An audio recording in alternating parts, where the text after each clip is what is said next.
Hi friends, it's Nancy Ferb from nancyferbshares.com. Thanks for joining me today. We're going to make an A2 envelope using the Stampin' Up! Paper trimmer. The paper trimmer has a fold-out arm that goes to 17 inches for really big cardstock. There are two blades. One is for scoring and it has a circle in the center. I personally keep that at the top. The point here means that's the cutting blade. That's the sharp one. I keep that at the bottom. I'm right-handed, so I have this swing arm to the right. We're going to start with a piece of pool party cardstock cut 6 3/4 by 10 inches. You don't need to write down these measurements. I'm going to show you a pattern at the end.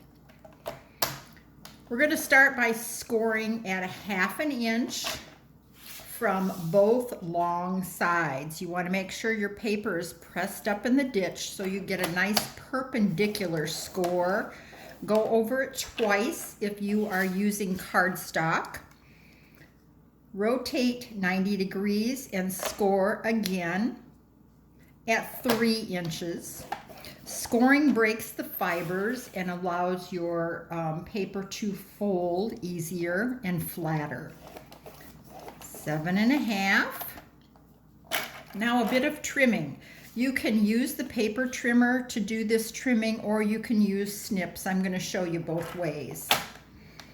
I am going to push the paper trimmer cutting blade straight up on my score mark and stop when I get to this horizontal score line. Then I'm going to move it up to the top and I am going to come down to this horizontal score line. And then I'm going to finish up with my paper snips to show you how to use the snips also. I'm going to cut in at an angle here. This will help reduce the bulk in the corners so that your envelope lays nice and flat when it's finished. You don't want any lumpy corners. So you can, whatever feels best to you, you can use the trimmer for this or you can use your snips.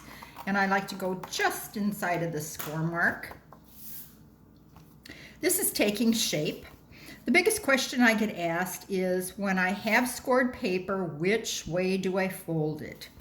Well, an easy thing to remember is mountains go up. You want that score bump to be up. It looks like a little ridge, a little hill. You want that facing up, and then you're just going to fold over that. Be sure you use your bone folder and give it a burnish. This will make it lay flatter. You're going to do all your folds, and then I'm going to show you what this actually looks like when you fold into the mountain. When you fold in with the mountain up, you get a nice crisp line right there, a little bump.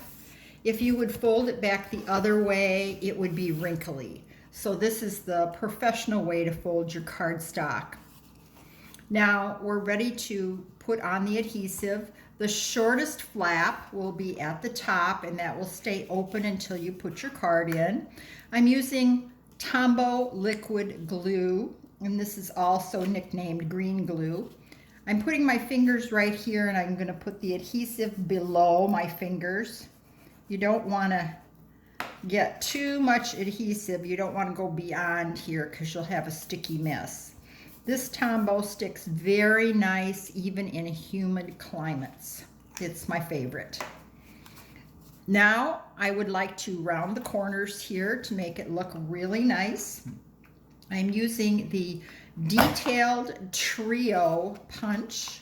It has 3 choices and I'm using the corner rounder. You want to insert your paper so that it goes all the way to both guides on each side, and then you'll have a great presentation. Look at that. That was really fast, wasn't it? Now you may want to use designer series paper, and this is a great use for designer series paper, but remember, if you're making an envelope, choose a non-directional designer series paper. Let's say you had trees going up on this side, and then when you turned it over on the flap, they would be upside down. So you want to choose a non-directional design. Here's the card that I was making the envelopes for. Sometimes you just need a special presentation. This card is made with a very elegant snowflake splendor suite. It's absolutely gorgeous. And this is shimmery white cardstock. It looks really pretty with either of the envelopes. Try different colored envelopes. Cardstock works just fine. If you choose a dark cardstock, let's say Night of Navy, then put a blank address label here to write your address on. Very simple. Now the directions, as I promised. Go ahead and take a screenshot of this or pause the video and sketch it out for yourself. It's a very, very simple pattern. Easy to remember, very simple to execute. I hope you think about giving your envelopes and a little extra presentation because you've spent time on your cards and you want your receiver to know how much you are sending your thoughts and your love to them. Please join me at nancyferbshares.com. You can see my tips and tricks. You can order or you can join my team. Thank you. Have a great day.